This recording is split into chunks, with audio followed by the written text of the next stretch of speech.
Ju përshëndes, do të flasim në hapësirën e sotme për skemat e mbështetjes në bujqësi për vitin 2025, duke qenë se është marrë një vendim nga ana e qeverisë, pra një vendim i propozuar nga Ministria e Bujqësisë dhe i miratuar në mbledhjen e fundit të qeverisë, në të cilin përcaktohen kriteret dhe masa e përfitimit që do të kenë pra fermerët sa i takon programit apo mbështetjes financiare për vitin 2025.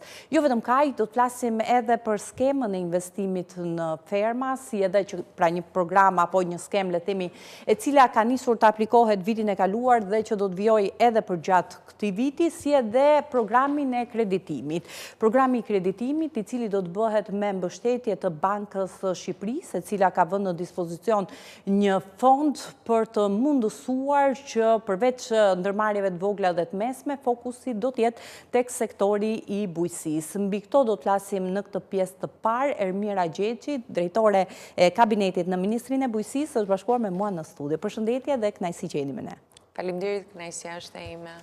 Në mbledhjen e fundit është miratuar siç edhe pritej, sepse zakonisht për gjatë muajit mars ndodh që të miratohet vendimi dhe të hapen aplikimet për skemat e mbështetjes apo skemat e subvencionimit për fermerët, edhe ka ndodhur që edhe këtë vit është miratuar vendimi në qeveri, në cilët përcaktohen kategoritë që do të përfitojnë nga skemat e mbështetjes, por po ashtu edhe masa e përfitimit. Teksa po i krahasoja me vendimin e marrë një vit më parë, duket që jemi pothuajse në të njëjtat nivele, qoftë në kategori, qoftë në masën e mbështetjes. Pse është zgjedhur sërish e njëjta qasje për sektorin? Është para disa ditësh, ashtu sikurse ju e përmendët, Këshilli i Ministrave aprovoi vendimin e fundit për sa i përket fondit që vihet në dispozicion të sektorit të bujqësisë. Bëhet fjalë për skema direkte për një shumë rreth 4.4 miliard lek, e cila destinohet për sektorin e bujqësisë. Ne kemi në fokus të gjitha ato elementë të sektorit të cilat ne i klasifikojmë si prioritar. Vazhdojnë gjedhët dhe të imtat, financimi i gjedhëve dhe të imtave, vazhdojnë gjithashtu bimët aromatike medicinale, prodhimi në sera. Kemi 2 risi si vjetë që janë viçat e majmëris, është parashikuar një subvencion edhe në vlerën e 5.000 lekëve? Po, dhe për ato që kanë jo më pak se 10? Gjithmonë janë kufizimet e tufës, sepse ne duam të shtyjmë fermerët që të rriten. Të zmadhohet, të flasim për ferma të matësive më të mëdha, sepse edhe kostot bien, por edhe prodhimi, kemi rritje të prodhimit dhe ndikimin, po, dhe është edhe synimi. Gjithashtu risi për këtë vit, përveç viçave të majmëris, kemi dhe të gjitha ata të cilët bëjnë kontrollin biologjik të perimeve në sera. Dhe kjo është një nga metodat në mënyrë që fermerët të kenë më shumë mundësi për të kontrolluar dhe të fokusohen në trajtimin biologjik të perimeve. Kjo është paketa pa lënë paharuar të pjesën. I referoheni faktit që masa e përfitimit në rastet tilla, pra siç është përcaktuar në vendim, është në 50% të vlerës totale të faturave tatimore për blerjen e materialeve biologjike, përfshirë insektet e dobishme, por jo më shumë se 30.000 lekë për dënym në rastin e 2 të mbjellave në vit. Po, këto janë dyshemet pikërisht. Këto janë dyshemet dhe tavanet që ne Ministria e Bujqësisë vendos në çdo mas. Nuk duhet të harrojmë pa përmendur dhe pjesën e naftës, subvencionet që do vënë për naftën, që ka të bëjë me pjesën e mekanizimit të bujqësisë shqiptare, por ndryshe nga vitet e tjera, këtë vit kemi vendosur që për pjesën e naftës të rrisim akoma më shumë pjesën e kontrollit, apo të verifikimit që do jetë në teren. Qëndrojmë në të njëjtat nivele, pak a shumë si që kemi qënë edhe në 2024, vetëm dua këtu të theksoj diçka që VKM-ja parashikon që do të paguen të gjitha aplikantët me tavanet dhe me dyshemet e tyre, pa përjashtuar dhe Kjo jep mundësinë e rritjes shumës që do vihet në dispozicion të fermerëve. Mos harrojmë vitin e kaluar, shuma totale ka qenë 5.2 miliard lek. Me shtesën që u bë në fund vit përmes një rialokimi. Dhe shtesa bëhet pikërisht për të plotësuar të gjithë nevojat, të gjithë kërkesat, të gjithë aplikimet që vinë nga fermerët nga sektori i bujqësisë. Ky është fondi total i llogaritur për vitin 2025 apo pritet në varësi pra të masës përfitimit shpërndarjes që do të ketë? Pikërisht ky është fondi fillestar, por përvoja tregon dhe VKM-ja është ndërtuar, është bërë në mënyrë të tillë, në mënyrë që të plotësojë të gjithë aplikimet që ne kemi, sepse nuk do jetë kush hyni i pari përfiton, do paguen të gjithë aplikantët të cilët plotësojnë kushtet e vona, kriteret e vona. Në çfarë mase fillimisht? Duke qenë se ka një shpërndarje të gjithë aplikantët që plotësojnë kriteret, në çfarë mase do të jetë ky përfitim?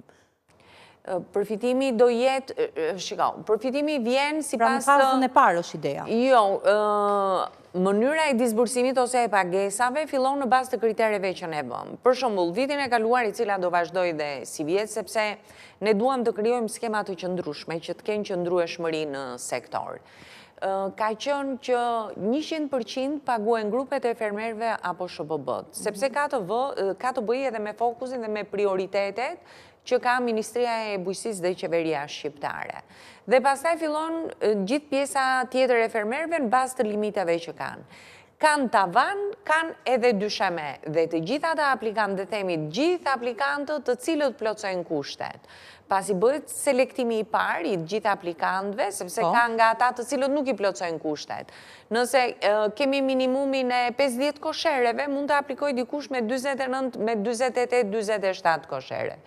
Ky do skualifikohet në fund, nuk do jetë më për pjesë në procesin e vijimësisë marrjes së pagesave. Sepse bie ndesh pra me Kjo është pikërisht, kjo është mënyra se si funksionon. E rëndësishme është të themi që nuk do ketë aplikantë të cilët nuk do paguan. 5.2 miliard vajti vjet totali skemës. U ezaurua gjithë ky fond i vjetshëm?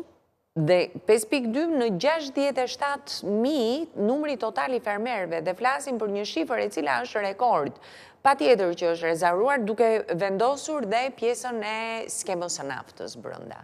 Pra vazhdojmë në të njëjtën mënyrë. Pjesa më e madhe shkon për skemën e subvencionimit të naftës. Dy janë shtesat, një është për viçat e majmërisht dhe kontrolli biologjik i prodhimeve të perimeve në sera, dhe kemi shtrënguar, ose kemi rritur, jo shtrënguar, por kemi rritur pjesën e kontrollit dhe verifikimit të fondit që vete për skemën e naftës, pra për mekanizimin e bujqësisë shqiptare. Është bërë pra fakti që është përfshirë dhe do të ketë kontrole sa i takon skemës subvencionimit të naftës nga ana e Ministrisë së Bujqësisë, do të bëhet për të pasur, le themi, një panoram të sakt apo të asaj që ndodh lidhur me këtë skemë, apo sepse keni sinjale që ka pasur abuzime në shpërndarjen e fondeve në adresë të fermerëve? Ne gjithmonë kemi parashikuar që një pjesë e fermerëve, sidomos ata që janë në sipërfaqe të mëdha, i kalojnë verifikimit në mënyrë automatike. Ka ardhur një moment që kapacitetet janë rritur dhe rritet dhe pjesa e verifikimit që bëhet nga punonjësit e Ministrisë Bujqësisë apo të AZHBR-s në teren. Sa i takon, në fakt vendimi përcakton edhe kontrole për baktit. Pra 30% e subjekteve, kjo nuk është përcaktuar në vendimin e mëparshëm, në këtë vendim, pra sa i takon skemës së mbështetjes për 2025, është e përcaktuar që 30% e subjekteve, po përpiqem ta gjej edhe në vendim në fakt, përcaktohet se 30% e subjekteve të cilat përfitojnë nga skema e mbështetjes financiare, sa i takon baktive të imta, do të inspektohen, do të kontrollohen. Ka qenë një proces i vazhdueshëm. Pra nuk do të jetë vetëm skema e naftës që do të ushtrohet një kontrolli, por edhe skema apo sa i takon përfituesve në radhët e fermerëve që... Po, të gjithë kalojnë në procesin e verifikimit. Do me thënë, procedura është e tillë. Të gjithë aplikojnë dhe plotësojnë dokumentacionin, aplikojnë online, plotësojnë dokumentacionin e kërkuar, Dhe gjithë ky dokumentacion, të gjitha aplikimet dhe gjithë aplikantëve kalojnë në procesin e verifikimit. Një pjesë e tyre kalon vetëm në pjesën e letrave, një pjesë në bazë të kritereve që kanë, ose që mund të përbëjnë riskun më të madh, se zakonisht kjo vete, kanë edhe verifikimin në teren. Është në varësi të llojit të investimit dhe të shumës. Por është një proces i cili kështu ka qenë gjithmonë. Si vjet ne e kemi më të forcuar për sa i përket pjesën skemës së naftës. Në fakt, ja, është e përcaktuar në pikën 4, për aplikimet në masat mbështetëse, duke ju referuar pikave të mësipërme, kryet kontrolli në terren për verifikimin faktik të numrit të krerëve në jo më pak se 30% të subjekteve përfituese, që është risi për këtë vendim dhe nuk ka qenë në vendimin e mëparshëm. Okej. Nuk e kuptoj cila është pyetja, vërtet. Jo, ishte për të konstatuar ato që ne përmendëm. Pra janë shumë detaje. Do të intensifikohen kontrollet, jo vetëm në skemën e naftës, por... Po jo, nuk është ky mesazhi, nuk është ky mesazhi. Cili është? Pra, fakti që është përcaktuar në vendim? Një gjë e tillë? Këto janë pjesë të udhëzimit. Udhëzimi është drejt përfundimit dhe nuk ka dalende. Janë përcaktuar të gjitha elementët të cilët garantojnë që lekët do venë në destinacionin e duhur. Dhe është në sajt të tipit të mbështetjes që Ministria jep, apo të rastit për cilën fermerët aplikojnë. E rëndësishme është të themi që të gjitha ta të cilët plotësojnë kushtet, do të marrin subvencione, do të përfitojnë nga skemat e mbështetjes së qeverisë shqiptare. E rëndësishme është të themi dhe kështu ishte dhe vjetë, që shuma në 2024 ka qenë një shifër rekord e aplikantëve të cilët përfituan, flasim për 67.000, më shumë se 67.000 përfitues, dhe flasim për një shifër rekord të financimit në sektorin e bujqësisë, 5.2 miliard lek. Ka qenë edhe më tepër, mos gabojnë 2023 ka qenë 5.5 miliard lek, në mos gabojnë gjithsesi se. Gjithsesi që mos të... Po në ato shifra ka varjuar mbështetja, duke qenë se është rritur për shkak të rialokimeve apo rishpërndarjes që është bërë. Tham që ka një kusht, dhe kushti është ky, të gjitha ata të cilët aplikojnë do marrin lekët për cilët kanë aplikuar, që do të thotë, dhe kjo varet është e lidhur ngushtësisht me numrin e aplikimeve dhe shumën për cilën aplikuar. Që do të thotë që nëse vjetë e kishën 5.2, numri i përfituesve ishte 67.000 dhe 5.2 ishte shuma e cila u vu në dispozicion dhe u shpërnda për ta. Zonja Gjeqi, sa i takon fondit, ju përmendët që në total janë 4.4 miliard lek, që do të vendosen në dispozicion në këtë fazë të parë për skemat e mbështetjes. Ndërkohë, është e përcaktuar, duke qenë se pjesa më e madhe përfituesve janë nga skema e naftës, është e përcaktuar, është i ndarë fondi se sa do të jetë për naftën? Patjetër, ne jemi në momentin duke qenë se nuk ishte një përcaktim në vendim. Aktualisht, dhe sikur se ka qenë procesi gjatë gjithë viteve, është vendimi i Këshillit të Ministrave shoqërohet me udhëzimin ose me procedurën e detajuar, e cila është drejt finalizimit të saj. Dhe kjo do jetë ai manuali i cili do përcaktoj të gjithë detajet e skemës kombëtare.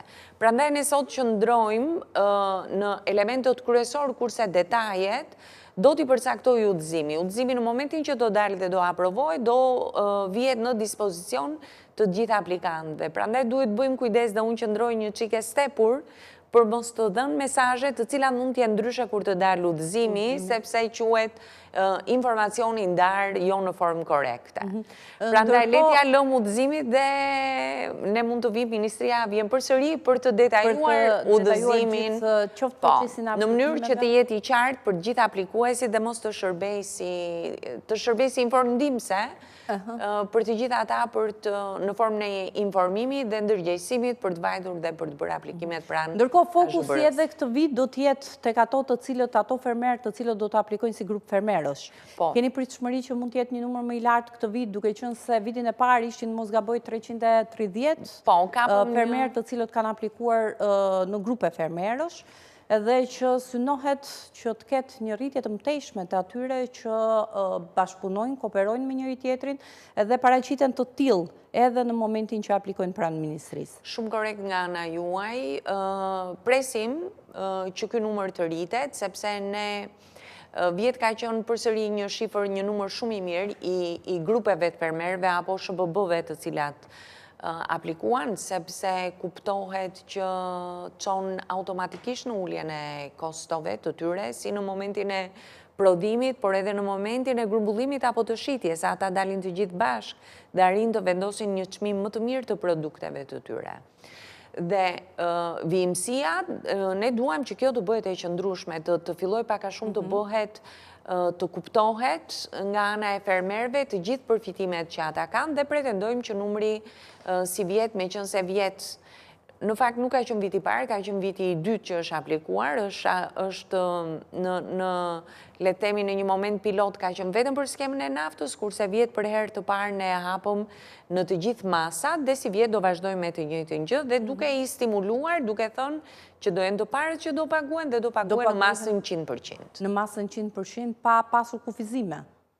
Jo, pa pasur kufizime, përveç kritereve. Kuptohet që janë kriteret që të gjithë duhet të kenë, antarët e grupit duhet të jenë me një nipt, dhe të gjithë kriteret e tjera që janë parashikuar për grupet e fermerëve. Unë do doja vetëm të i risillnim në vëmendje skemat e mbështetjes, sepse ne flasim që sa është fondi, sa pritet përfitojnë, por nuk u ndalëm në mënyrë pra cilat janë risit, ju but në duke edhe risit, por nëse mund t'i cekim në vijat përgjithshme, pra pagesa për gjedhët, thjesht me një fjali që t'ua rikujtojmë edhe në qytetarëve që na ndjekin.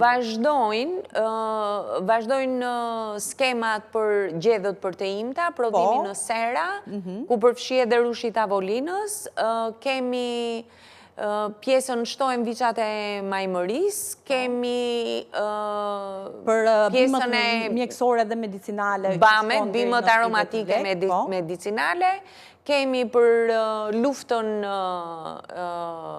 biologjike të perimeve, të prodhimit të perimeve në sera, kemi Global Gapin, që ka të bëjë me pjesën e certifikimit, dhe për produktet organike. Për produktet organike dhe për bletaritësit. Dhe për bletaritësit, haruan bletaritësit. Që janë të njëjtat kritere edhe si vitin e kaluar. Si kanë qenë vitin e kaluar. Kur pritet që të hapen aplikimet për skemën e mbështetjes 2025? Po besoj, unë tash që jemi në fazën e përgatitjes së udhëzimit të detajuar, që do ketë të gjithë detajet, dhe besoj, ende nuk, po besoj nga muaji i prill ne do jemi gati për fillimin e aplikimeve të fermerëve, të cilët do vazhdoj aplikimi të jetë online, sikurse ka qenë edhe vitet e tjera, dhe do ftohen, Ministria e Bujqësisë do dalë, do t'i ftoj për fillimin e aplikimeve për 2025. Për dorëzimin e dokumentacionit për të përfituar nga skemat e mbështetjes. Ajo që bëri tjetër përshtypje në këtë vendim, pra të miratuar në mbledhjen e fundit të qeverisë, ishte që skema e investimeve në ferma, një skeme cila u prezentua në fund të vitit që shkoi me një fond total 1.5 miliard lek, apo rreth 15 milion dollar, është përfshirë dhe është integruar në këtë vendim. Që vjet, bile ne kemi qenë këtu në madje në këtë studie dhe kemi diskutuar, ka qenë, ne kemi thënë që do jetë skema investimeve. Që nisi vjet dhe do të vjojë. Dhe do vjonte për 2025-ën. 1.5 miliard, sikurse ju e përmendët. Ne jemi në fazën që kemi 300 aplikime, bëhet fjalë për investime në vlerë të konsiderueshme për modernizimin e bujqësisë shqiptare, ka mekanizim, rjetat antibreshër.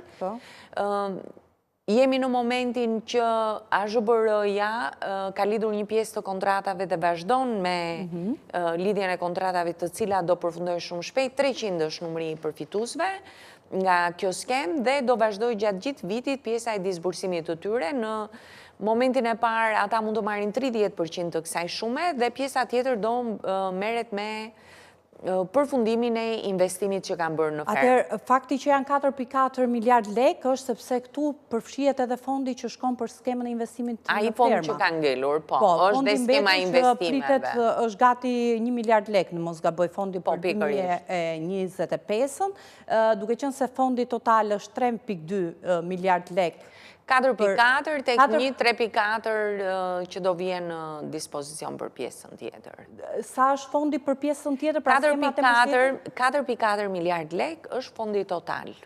Duke përfshirë dhe skemën e investimeve në ferma, që ka nisur vjetë, por do të marrë fonde dhe budget, le temi edhe nga 2025. Atëherë, për të sqaruar, Ministria e Bujqësisë në 2024 devion në 2025 ka 2 ndërhyrjet. Në 2025 do kemi dhe një ndërhyrje tjetër për cilën do flasim pak më vonë.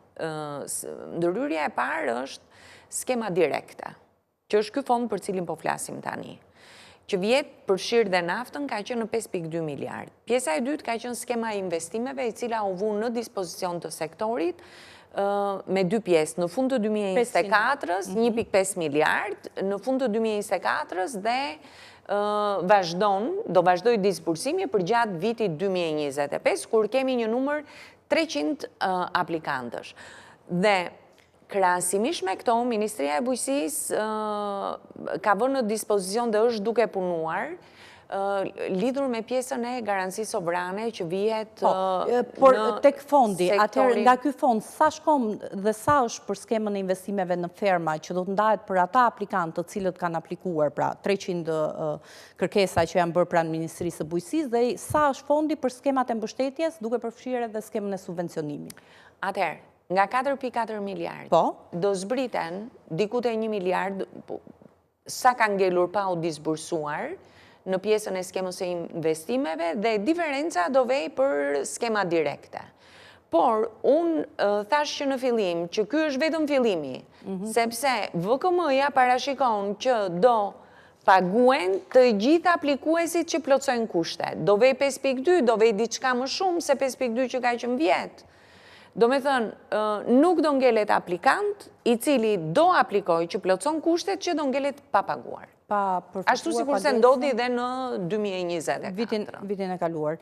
E qartë, ndërkohë nga 300 aplikues, tani nuk ka më aplikime, është mbyllur dhe janë vetëm në shkërtim podosje. Është mbyllur, po. Që marrin pjesën tjetër, duke qenë se ishte ndarë në këste, le themi, një pagesë 30% fazën e parë edhe pjesa tjetër këtë vit.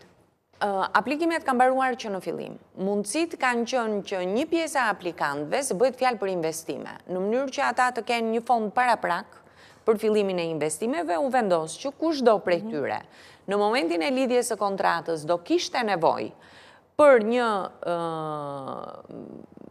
shumë që në fillim u vendos që mund të rishni deri në 30% të shumës.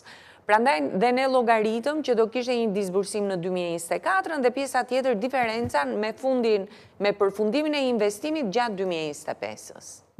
Tek skema e fundit kjo, para se të ndalemi edhe të diskutojmë pak programin e kreditimit për sektorin e bujqësisë, skema e naftës do të vjojë që të rriqet masa e përfitimit përmes llogarisë bankare, ka risi në këtë drejtim? Pra se si do të bëhet pagesa? Nuk besoj, do vazhdojnë të gjitha pagesa do bëhen në sistemin bankar, ashtu si kurse ishte, por unë thash, detaje do t'i përcaktoj udhëzimi, i cili pritet të dalë. Ndërkohë, dua të mbetemi edhe të ndalemi pak tek programi i kreditimit, është lançuar edhe nga Banka e Shqipërisë, një program i cili duke qenë se ndërmarrjet është vënë në dukje her pas here nga Banka e Shqipërisë që ndërmarrjet e vogla dhe të mesme janë të nënfinancuara.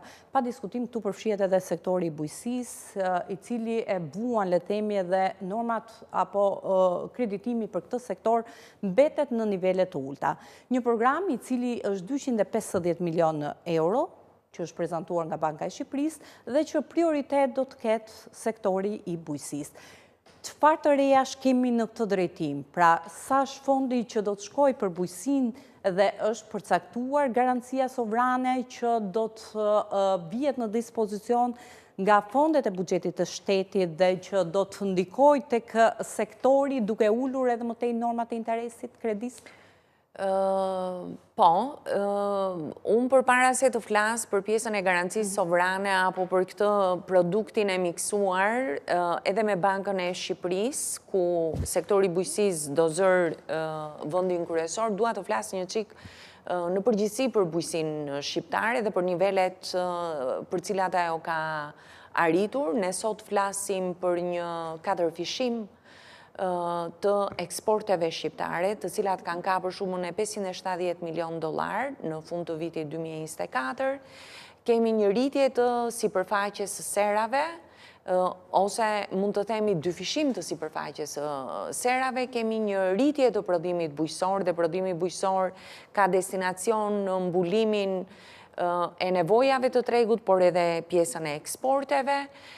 kemi gjatë një periudhe 10 vjeçare, kemi 1100 projekte investimesh në sektorin e bujqësisë, të cilat janë mbështetur me fondet e buxhetit të shtetit, por jo vetëm dhe me fondet e Bashkimit Evropian e kështu me radhë. Dhe 1100 projekte. Në total 1100 projekte të reja, investime të reja në sektorin e bujqësisë ndër vite. Dhe kemi një mbështetje financiare në drejtim të bujqësisë e cila është gjashfishuar. Dhe ashtu sikurse e thash dhe pak më parë që viti 2024 shënoi një shifër prej 5.2 miliard lekësh në mbështetje të sektorit. Dhe sot ne mund të flasim për një skem të re ose për një skem të re e cila është vënë përsëri në dispozicion të gjithë fermerëve, të personave fizik, të sektorit të agropërpunimit, të agroturizmit, të peshkimit e kështu me radhë, dhe është pjesa e garancisë sovrane e cila është e miksuar me produktin që ka nxjerrë Banka e Shqipërisë. Unë fillimisht do flas pak për 250 milion euro të cilat janë vënë në dispozicion nga Banka e Shqipërisë për bankat e nivelit të dytë, vetëm për ndërmarrjet e vogla dhe të mesme, ose siç quajmë ndryshe në gjuhën bankare SME-t. Vendin kryesor këtu do ta zërë sektori i bujqësisë dhe ajo që ndihma ose injektimi i kësaj shume në treg do vi nëpërmjet uljes së normës së interesit të kredive. Ajo që e bën tepër interesante për sektorin e bujqësisë është bashkëveprimi me garancinë sovrane.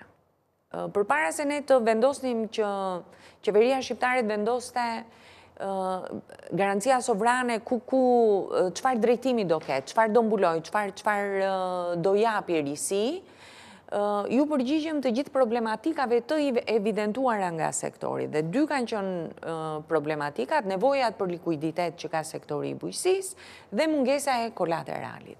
Dhe si përfundim thamë që garancia sovrane do vej në ndihmë të gjithë sektorit të bujqësisë për të dyja këto problematika cilat janë, për mbulim të kolateralit deri në 70% të vlerës së investimit dhe duke injektuar para, pra duke plotësuar nevojat që ka sektori i bujqësisë për likuiditete. Të dyja bashkë të kombinuara do çojnë edhe një normë interesi e cila në fillimet e veta pretendojmë që bashkë me garancinë sovrane do jetë 2.5%, kurse para garancinë sovrane do jetë 3.5%.